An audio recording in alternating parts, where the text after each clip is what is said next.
What's good? Will Freeman, RevolutionaryLifestyleDesign.com, coming to you today to talk about the 7 biggest mistakes men make with women. And I'm telling you guys, I've been doing this since 2012. The number one problem guys have, it's not money, it's not fitness, it's not status, it is about women. It is either they can't get the woman they want, they can't get enough women, or they are going through or in a toxic relationship or trying to get over a breakup. Usually it's the last one. Usually it's getting over this one girl that's got them all messed up. And I would venture to say it's probably most guys' biggest problem, or at least the way that they feel inside. So it's really important to understand what not to do first. Okay, so this is what I want to give you here. So 7 reasons, or the 7 biggest mistakes men make with women. Number 1 is choosing the wrong woman. All right, that's the biggest one. A toxic woman will destroy you, from jealousy to fighting to assaulting you, calling the police, cheating, you name it. Okay, if it is a toxic person, a low person with low empathy, a person who is not happy within themselves and wants to make other people be unhappy, you cannot possibly have a good relationship with this person. All right, you can have good sex. Okay, a lot of guys will be like, this sex is so good. I was like, yeah, she's crazy, dude. The craziest girls are the best in bed, but sex is such a small thing in comparison to the rest of your life. Okay, and yeah, she might be really hot too. Again, look at your standards. Look what you're getting into in a relationship. Most guys have looks as number 1. Looks should be like number 5. Okay, under sweet, submissive to you, she respects you as a man, has been waiting for someone like you to come along. Okay, she's going to play her role, and you're going to play your role as the traditional sort of leader of that relationship. Okay, now look, there's plenty of other relationships out there. There's gay relationships, there's relationships where the woman leads, but I'm talking to you as an alpha male, as a guy who is a go-getter. You need a girl who is happy to play her role and support you in that, and in return you're gonna protect for her. You're gonna you'll take her out for dinner, all those other things that we do in a relationship. And at least for the long term, casual is different, right? Casual is, she just needs to not be toxic. Okay, it doesn't matter, you can hang out, have sex or whatever, and she goes home. But in a relationship, you have to choose the right one, and that's a girl who's coming from the heart. She comes with love. Her main priorities are family. She's not career oriented. Not that there's anything wrong with that, but that's not going to be the ideal girl for you. All right, you're going to want that ideal, sweet, loyal, kind, loving girl. And guys, don't listen to all these guys out here who are talking about Western women are the devil. And I lived in Toronto. There were plenty of nice girls in Toronto. I live in Thailand now. There are nice girls here. There's nice girls everywhere. You just have to really do your homework. You have to really pay attention. You have to really be able to read women to tell when someone's telling you the truth and someone's not. If you want to see more how to do that, check out my video series on how to avoid toxic women. It's 4 parts. There's a lot of stuff covered there. Number 2 mistakes that guys make is accepting consistent drama as a natural part of relationships. I would see this, especially when I was younger. Guys would just be fighting with their girlfriends at home, fighting in public. And I would think, what are you doing? Like, how does that add value to your life? I would work even with sales guys who were in their 30s, and I could tell, oh, Adrian got in a fight with his girlfriend this morning before he went to work.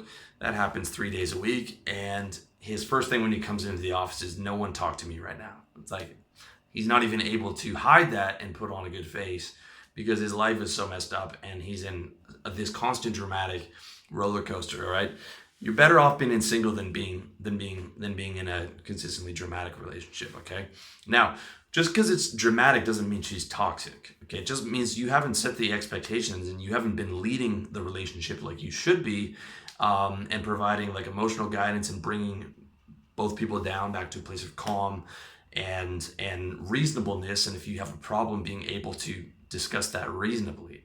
Okay, that's that. There does not have to be consistent drama. All right, and you can see how to do that in my screening guides. But that is a huge mistake, and you can't have a happy relationship, even if it's with someone who's a relatively good person. If you are constantly fighting with each other and creating drama, it's impossible. Number 3, starting a family before you can afford it. Ooh, that'll get you either on purpose or by accident, where you accidentally come inside of her and she accidentally didn't take her pill that day, or the pill didn't work.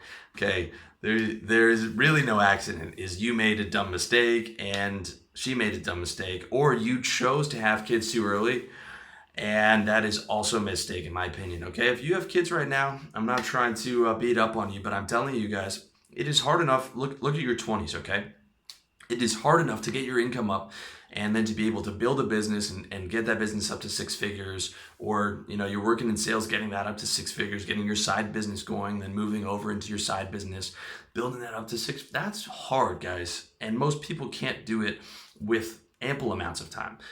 Add having children into that mix where you can't sleep for the first 2 years and you have to provide for them. I mean, that right there will stop a lot of guys from starting a business, because you have a family to take care of and you can't afford any money or any time off away from, your crying newborn and your wife who's exhausted. Um, you know, I'd say 30 is the minimum when you can start looking about getting a family, maybe even 35. I'm 35 right now. I'm still not sold on the idea. That's a lot of work. And if you listen to my man, Caleb Jones from blackdragonblog.com, who I recommend a lot, he says that he loves his kids more than anything, but now that they're over 18, once they moved out of the house, his happiness went up dramatically. So I'm not sure. I'm still on the fence on that one, but you can't have kids at 23. I mean, that's crazy, dude. And even at 25, like 30 should be the minimum. That's after you've built up something and you built that successful business and you've got things ready to go. Okay. Because guys, I'm telling you, like, it's so expensive to live, especially if you're in New York or LA right now, like just by yourself. Even if you're making six figures, that's still expensive over there. Whereas here in Thailand, it's like $4,000 a month is the equivalent of like six figures here. I mean, it really depends on that. And it's like, you got to be 30 or 35 because you need to have dated enough women to know what you like. You need to have experience in relationship management. You need to have experience in drama management, and you need to have money to have a family. And you need to have a lot of money. I promised myself, I grew up poor. I'm like, I'm not having kids unless I am rich, like rich. Okay. And my kids aren't going to have to worry about anything. But otherwise, to me, you got to be 30, 35 at least before you can. I know it's later, but that's the way the economy is these days. Okay. You can't just have that job for life and be able to rely on that and retire with that gold watch in that same house. Those days are done. All right. Number 4, speaking of things that are done, and again, I always get some flack when I talk about this, legal marriage. Okay.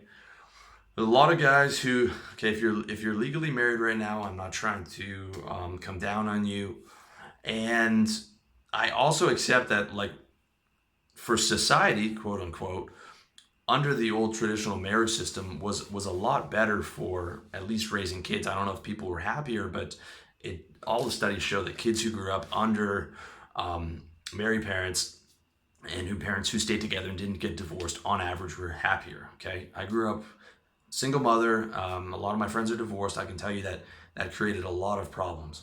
So I am not trying to downplay that, but the legal marriage of your grandparents' generation does not exist anymore. Like, divorce was a once in a thousand, right? It was, divorce. People didn't know divorced people. Okay, now everyone's divorced.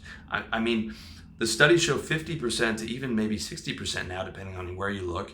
And you don't have to believe those. Just look around with the guys you grew up with. Like, everyone I know's parents were divorced. Okay.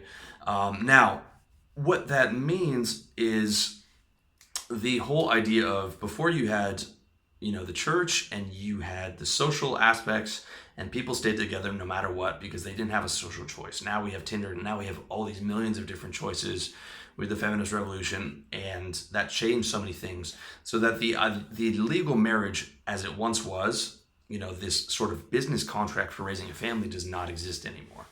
Now there's no difference in my mind between a girlfriend situation and a legal marriage, because it's another relationship now. And Some people live their lives in marriages that last a lifetime. Not all those people are happy, but some of them are. But 50%, guys, and 70% of those divorces are initiated by women. And that means that all the money you made that you've saved, until you were 30, 35 to have a family, you've built up that business, you made sure your kids and your wife were provided for, that can be gone in the instant in no fault divorce where she can just say it's over. Okay, yeah, I mean, we made this vow and we had a $50,000 wedding ceremony and you bought this house for us, and she has the right to claim half of that plus child support, plus alimony for the rest of her life. Okay, and there's no limit on it. You can look at Steven Spielberg and Johnny Depp and Steven Spielberg, Harrison Ford. These guys paid like $100 million in alimony, in a divorce payment plus alimony, guys. They can afford it though. You can't. Okay, you can't be that 50-year-old guy and you're starting from scratch in a basement apartment because your wife took everything. And don't think that just because she's a nice person doesn't mean that she won't take it. She's going to be scared about her future. She's going to be scared about the kids. And she might be pissed off because she caught you like Arnold Schwarzenegger with the maid, or whatever it is. Even if you were being a good husband, she just grew to resent you. She might look at divorce, look at the horror stories on divorces. Okay. You just can't do it as a businessman. And at the end of the day, you can move in with her, you can call her your wife, but set the most ironclad legal contract going in. Don't sign the legal document of marriage where the government can redistribute your assets. Recognize that if you're going to live together, they're going to call you common law wife and husband. So you're going to have to create a legal structure to protect your assets against that. Get your assets, or at least, if an offshore company is available for you. This is what a lot of doctors do to prevent against lawsuits. I mean, and again, you don't have to hide this from her or from anybody. Just saying, I have to protect myself. If you're going to leave, you're not leaving with my money, right? If you're a man, you're going to take care of your kids no matter what. Okay, I know that you guys are ethical. You're going to take care of your kids, but for her to, if you get to that multi-million-dollar level and her to be able to, it just as a businessman, you can't make that business decision, right? In my mind. Okay, you can go through the ceremony, you can have kids. Just protect yourself as much as you can, and don't sign that contract. Don't sign that legal marriage contract. Okay, because there's nothing good can come out of it. And also watch my other stuff on monogamy. Okay, I'm not an anti-monogamy or a pro-monogamy guy. I'm saying, there's casual, there's multiple long-term relationships, there's monogamy, and they all have their pros and cons. So check out my game plan for my dating game plan more on the pros and cons on monogamy.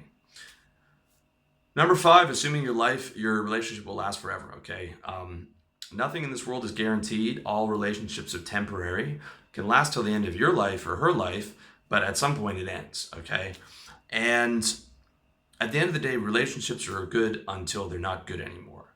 You could get a year out of it, you could get 10 years out of it, you get a lifetime. If you have a lifetime with one person, and you're happy, consider yourself lucky, because that is not usually the case. Could be, but it's not usually the case.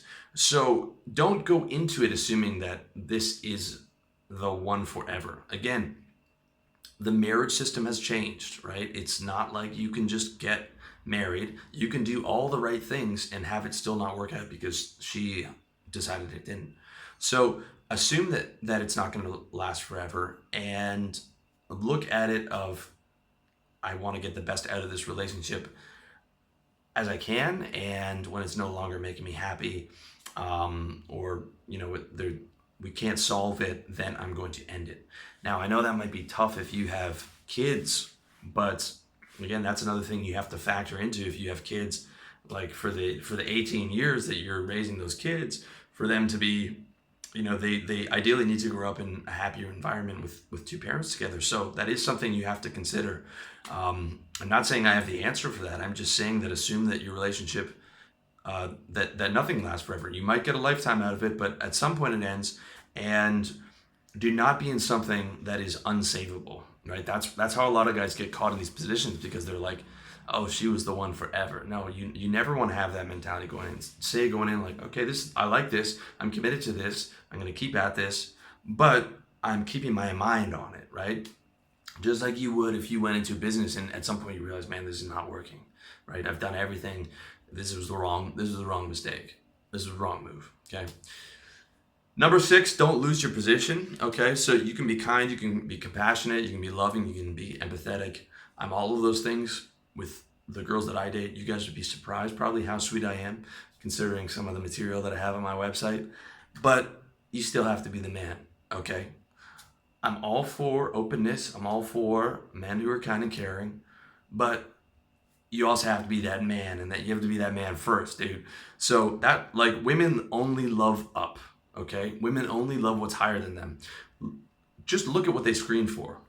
They want a taller, more dominant, physically stronger, more money, smarter, older, higher ranking man. Those are the men that women fall in love with, right? So you need to protect your position. You need to keep your position, right? The phrase in the pickup community when a guy loses position is called betaization. He becomes a beta male with that girl, which I think is a really corny term, but that is what happens, okay? And she started out with all this attraction, but then he got so in love with her that he put her above himself to the point where it was detrimental to the relationship. And now she sees him as ranking lower than him, and that puts him into that friend zone category, which is where she's got him where they're not having sex because she's not attracted to him, and that is the end of the relationship. He just doesn't know it, okay, when that attraction's gone. So he has to have that spark of you is still the man, and you still have that higher rank, but not to where I'm not being a tyrant, okay, right? Like, you don't want to have to be a tyrant to get it, but you still need to be the man. And that's why you need to be really careful about screening for girls who are, submissive or whatever, if that's a negative word for you, who are looking for a dominant man, who are looking to play that position, who are looking to be sort of taken care of, who are looking to be, they've been waiting for you, okay? I'm not going to try and take a woman who cares about whose career and she's trying to build a business and she's working 15 hours a day and put her into that role, okay? That's me. I want the opposite of me, okay? And the girl, that sweet, loyal, loving girl, she's gonna want the opposite of her. She's been looking for someone like me. So it's not about trying to box around, a square peg into a round hole. It's about finding the girl who's right for you and then maintaining that position and not weakening down and holding your frame, okay? Holding your frame as the man. And it's avoiding girls who, come from a matriarchy or who don't want that relationship or who have careers they're number one or who are used to being the dominant one in a relationship, okay? I don't care what anyone says, there's no equality in any relationship. Someone's always more dominant than the other one. Now, it could be small, like 60-40, or it could be like 80-20, but there's always that level there. It'll just look like equality, but someone's foot is closer to the door and someone has more power and someone has more of the veto power. And, most of the time I think it's the woman. I think 70% of relationships are run by women. Maybe only 30% of guys keep their position. And again, you look at the divorce rate, 70% initiated by women. I think a lot of those women are with guys who weren't able to hold that position, and the woman eventually lost attraction for them. Okay, again, tons of stuff on that on my site. Number 7, never think, I got this, man. Oh, she loves me, dude. A lot of guys were talking, man, she's on my dick. This chick loved, like it, man. I know the game. I got this, dude. No. Pride comes before the fall, okay? That's what guys say before they get married. They say like they've been a player for 30 years, and they go ahead and get legally married. And then, boom, 2 years later, she catches him with the maid because he hasn't adjusted to that lifestyle and just threw himself into it because he said he got this and he knew everything. And, the other rules didn't apply to him, okay? And now he's on the divorce and he has the same, and he knew better, okay? Again, I'm not talking about, guys who want to raise a family. All right, I might be doing that at some point, but it's not just like I'm gonna forget everything that I knew, right? It's not that I'm just gonna turn a blind eye and go ahead and get legally married and do that whole bit. You know, I whether I can be monogamous the rest of my life, I don't know. All that stuff is still up in the air for me, but never think that you're above the game, that the rules don't apply to you. You're like, oh, I've been doing this forever. I know what I'm doing here. Or I'm not losing position. Or it's okay if I do all these things. I got this, you know. Or this girl could never get over me, you know, because I I did it so well in the bedroom and I'm so charming. It's like, nah, dude. Okay. Pride comes before the fall. Never think that you got this. You got to follow the rules. And you know, if you're slipping, you got to catch yourself, or you got to have a friend's advice to be like, hey man, you're slipping. You got to listen to it. Okay. Don't think, you know, just because you've been at it for a while and you understand that you can get away with it. Pride comes before the fall. All right. That's all I got to say on that one. So there are the 7 mistakes to avoid making with women. I hope you found that useful. If you did, let me know in the comments section. As always, check me out, revolutionarylifestyledesign.com. Check out my books, revolutionarylifestyledesign.com/books, iTunes, SoundCloud, Facebook. Stay tuned. I'm going to be launching a coaching program. Stay tuned for that. As always, much love to you. All the best in your personal development journey.